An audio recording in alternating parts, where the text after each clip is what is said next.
Hey, salut! Je voulais prendre un petit moment pour répondre à ton commentaire. Puis je vais le prendre aussi à titre d'exemple pour les gens qui vont me contacter éventuellement. J'ai fait une petite recherche sur ton compte.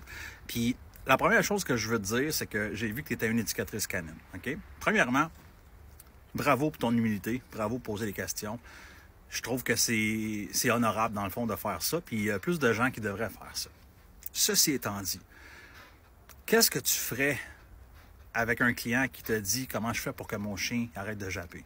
Faut pas oublier que quand un chien fait un certain problème de comportement que nous autres, on n'aime pas bien, excusez, que nous autres, on n'aime pas bien, c'est que bien souvent, c'est pas nécessairement un problème de comportement pour le chien, c'est un problème de comportement pour la société en soi. Mais qu'est-ce qui fait japper son chien? Est-ce que le chien il est stable émotionnellement, puis il est stable physiquement, puis il est stable dans sa structure, puis dans la clarté de communication que tu vas avoir? C'est le jappage, c'est un effet secondaire de plein d'autres choses. Fait que c'est là qu'il faut qu'on se concentre bien avant l'espèce d'effet secondaire, si on veut.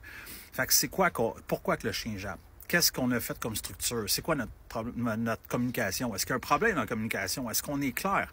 Puis l'autre espèce de petit détail que j'ai remarqué aussi sur ta page, c'est que justement ton pincher, il y a un moment, un vidéo que tu as fait, c'est que premièrement, il est sur un harnais, puis constamment, le chien est en tension dans l'os. Puis bien qu'il y a des gens qui trouvent que c'est pas nécessairement important, surtout pour un petit chien, mais ça cause justement une déconnexion avec le maître, si on veut, et une déconnexion avec la communication. Donc, justement, ça ne met pas une clarté dans la communication nécessairement.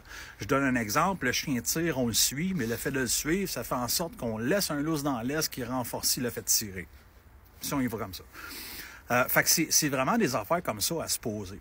Puis, faut pas oublier non plus que, premièrement, pour tous les gens qui veulent faire affaire avec un éducateur canin, mettons spécialement avec moi, c'est que quand quelqu'un me dit « j'ai essayé beaucoup de façons », puis que ça marche pas tout le temps.